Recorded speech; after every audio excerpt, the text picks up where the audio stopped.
So in this little video, we're going to be doing our final project that we're going to be able to complete, and this is this little 100% Chinese little single Nixie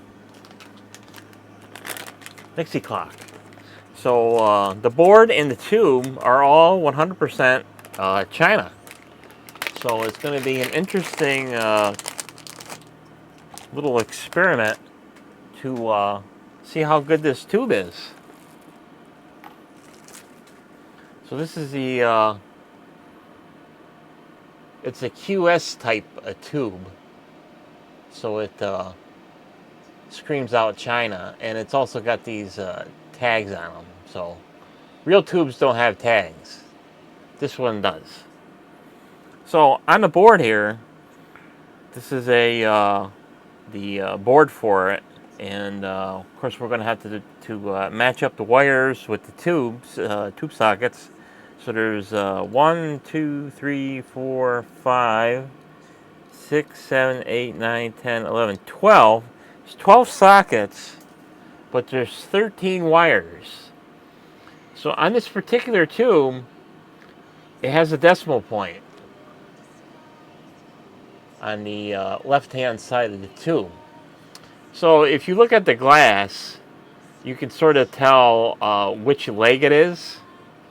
And same thing for the anode, because this tube doesn't have the nice ceramic little coating and indicator to tell you which one is the anode. But looking at the back of the tube, we can tell that this is the anode, because it's connected to the back part, the spine of the tube. So I already know which one the decimal point is, and we're going to have to eliminate that that lead. But on some tubes, you don't really, the decimal points are kind of hidden. So luckily I got this little driver here, this little Nixie tube healer driver tester gadget here from SparkTube. And we're going to use it to confirm the decimal point lead and the anode. So on a board here, this is the design for N18 tubes.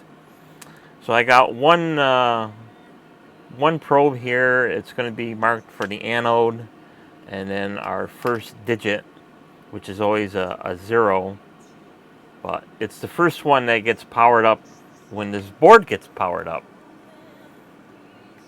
So as soon as I plug power into it, I will automatically have 170 volts on this rig. So we're going to plug in here. We got a little power light here. So now we got 170 volts running through these wires. So on the tube here, like I said, the very back one, and if you don't know, you can always guess, or you should do the more educated way and look up the specs and get the code, the data sheet for all your tubes that you're fooling around with, and make sure you get the correct leads to determine your anode and your cathode, because if you connect up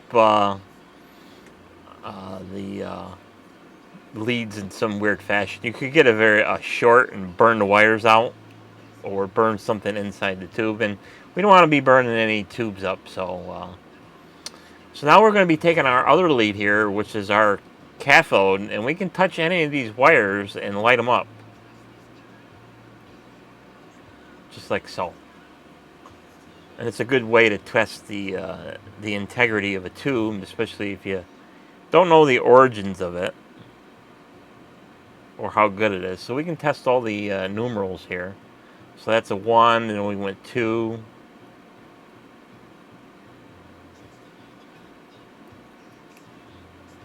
Sometimes we can light them all up at the same time. This was a 3. We got our 4. We got our 5. We got our 6.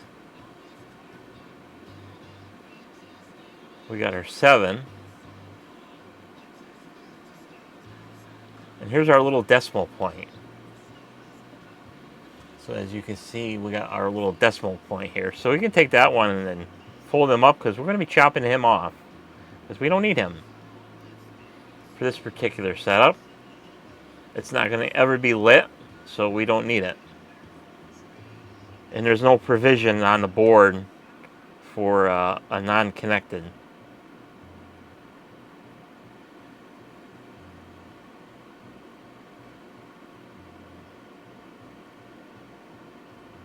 So we got our 8 and our 9. And then we have our 0 too.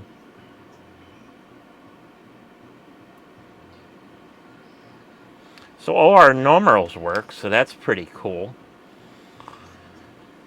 So for a little quick demonstration of this little guy, this is also a Nixie healer. So we can connect to any one of these numbers here. We hit our little mode button here, and what will happen is it'll send a super high current and voltage to literally blast off any cathode poisoning. So if you can sort of tell that once it's, of course the frame rate of the camera is not really going to pick it up along with the lighting and stuff like that, but you could sort of tell that the numerals being really lit up bright. So what that's doing, it's blasting all the contaminants off of the numeral.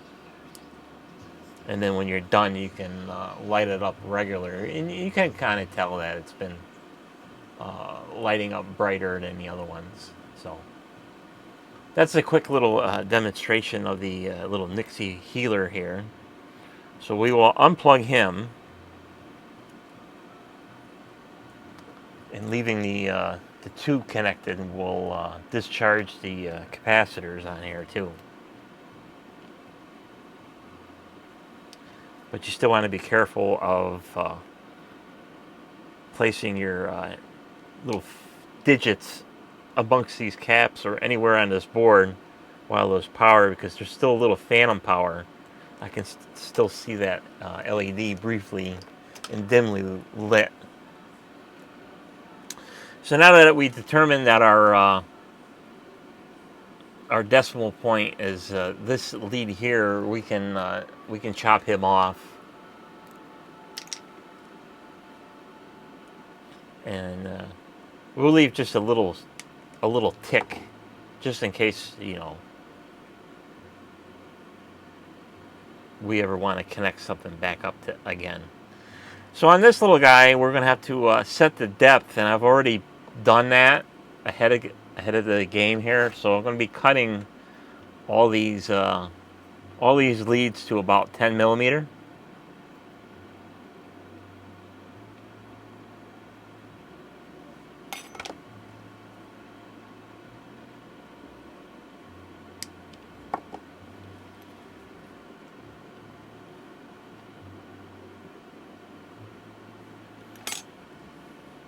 And then it's just a matter of following through and cutting the rest of them.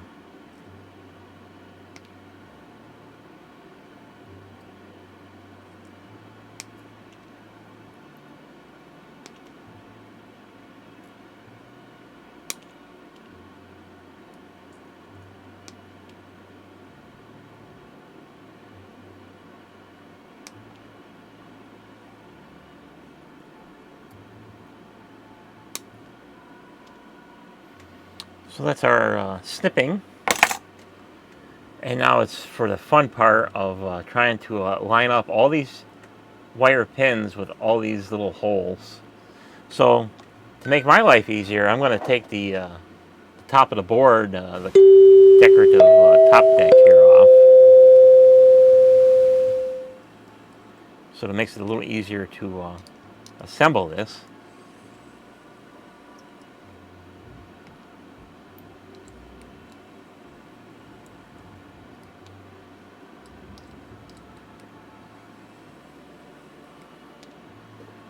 So before you commit to setting the tube in the sockets, you want to make sure that the tube actually does fit through, so you don't screw yourself. So we got our little anode here. We know that the anode is our very back one here, and on our little board here, we're going to know that the USB port is going to be the back of the clock. So the very first pin here, this one right here, is going to be our anode, and then we just got to follow through and line the rest up, which can be a chore, as you've seen on my this little guy here was a real chore to get him lined up.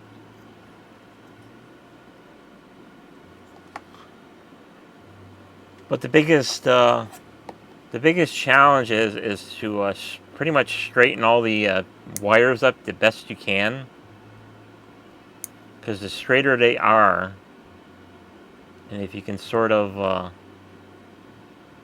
kind of line them up,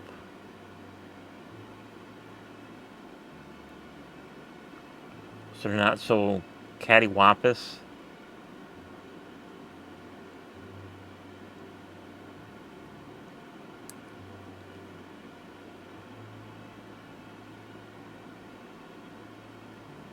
Of course, on the board here, we're going to be sort of like doing a little leg split here.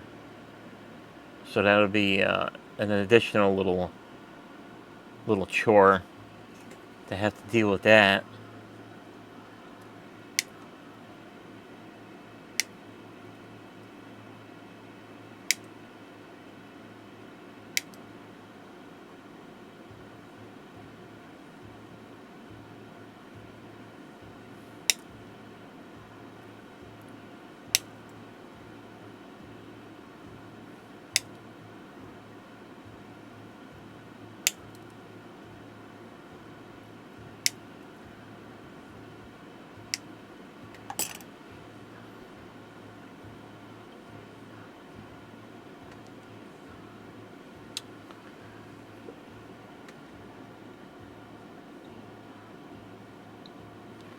So all you can do now is just try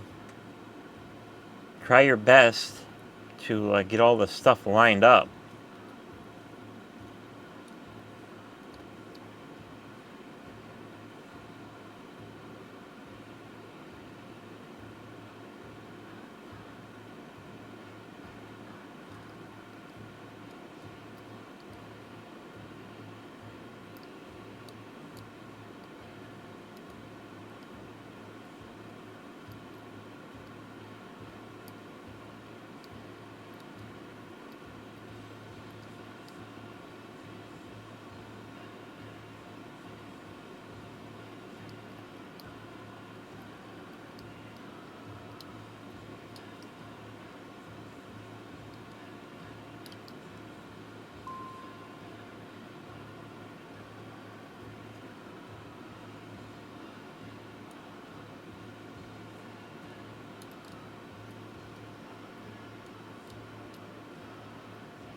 So I got the one side in, the smaller side. So now it's on this particular one. You got to sort of jockey some of the pins over to the other side.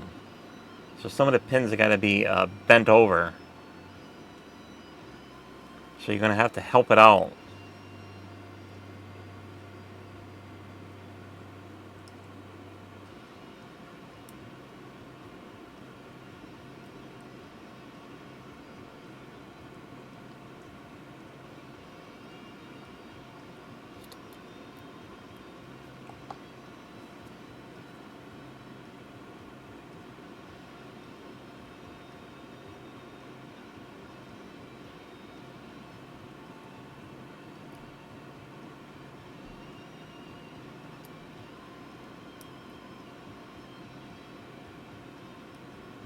And then having that pin, the decimal point pin cut off, then you got to jockey the rest of the pins to align the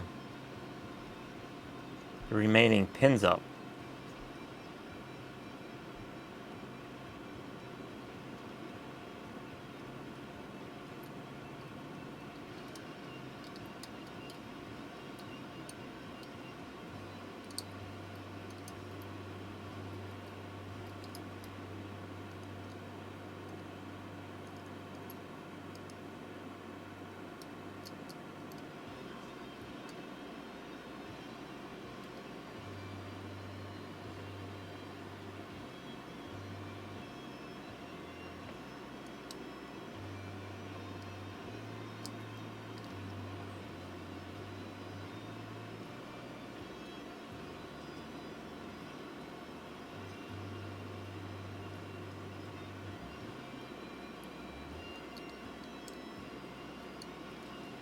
So this particular little kit makes it difficult just because you got to deal with the missing leg and the intentional gaps.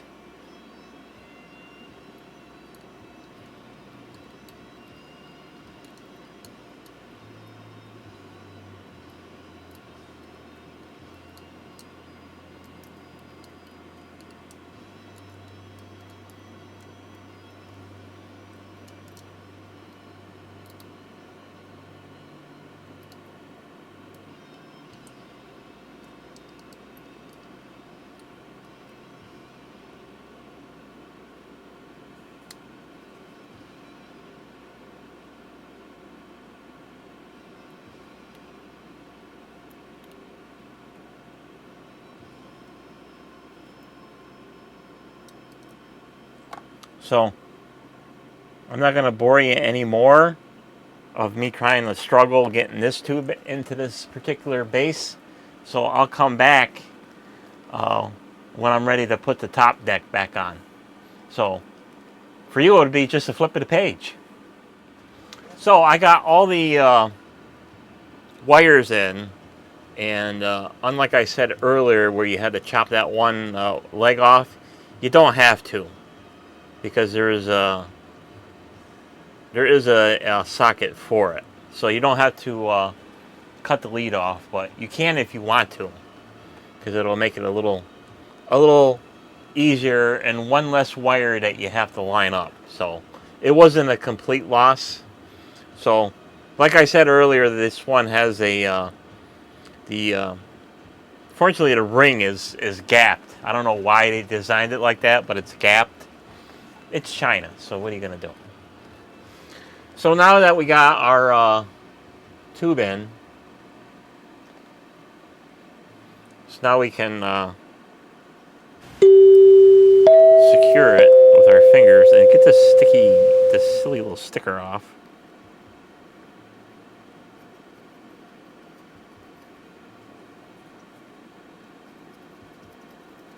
Then we can put our top deck on.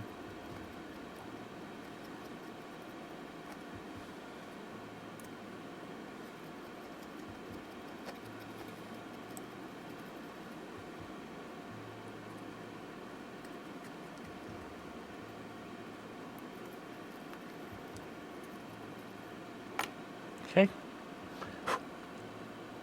So this one has a backup battery system in it too. So once you get it set, you can rely on the backup battery. So when the power fails, should run it for undetermined amount of time, but it should be enough for when the power comes back on. So this is one of them complicated, unless you don't have the instructions how to set it up, set the time and all other stuff on there, but we'll see how it goes, see what it looks like.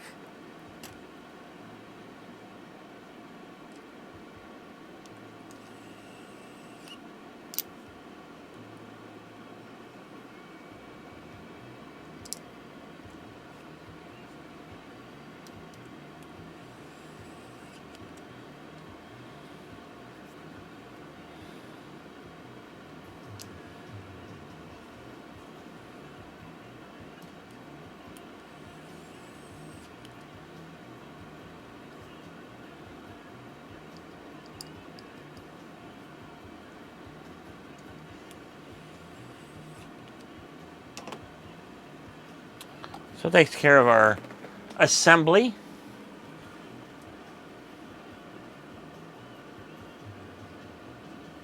So when you clean these things, because I already know this from experience, because I got an IN14 version of this one. When you clean the tube, always push down and twist so you don't pull the wires out of the sockets, and then you have to struggle on putting all back in, and especially with this oddball that it's gapped, so it makes it a little harder to monkey it around with it. So we'll power it up for the first time. So it's a micro USB. And we got our little RGB running. So it's counting the seconds, so that's handy. So you can see if you got all the digits in.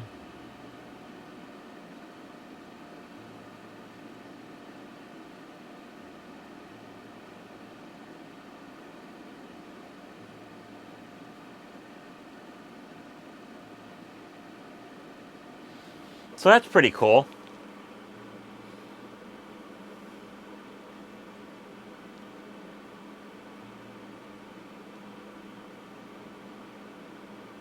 So I can tell it's a China Pride tube because the bottom of the tube, underneath the bottom deck of the tube itself, the little legs that go up to the numerals are actually glowing.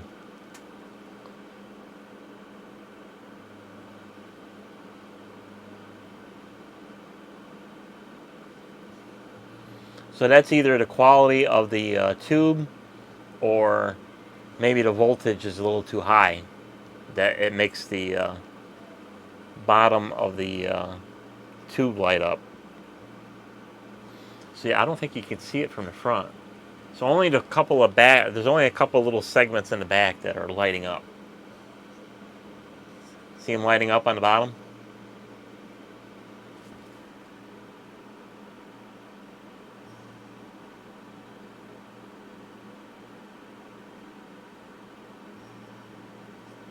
But that doesn't hurt the function of the tube.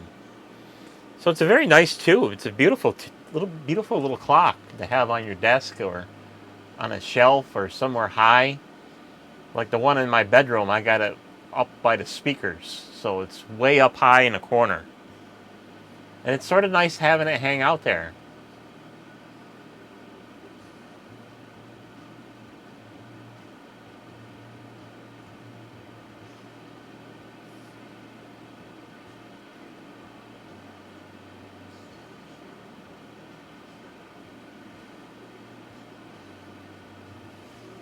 So I'll see if I can find the instructions for for my other tube clock to see if it matches this one. And usually, if it matches that one, it matches the IN18 because it's got the same plexiglass or acrylic smoked acrylic glass I mean plexiglass. So you should have, it should be all the same.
So I don't know where I kept the notes, but they're available online to set the clock up. So I think it's only 2-button jobber. So I believe you hold the plus button.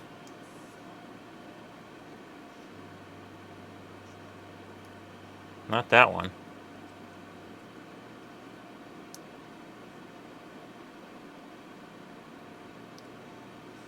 So it must be the select button. Push and hold the select button. Of course, that turns it off.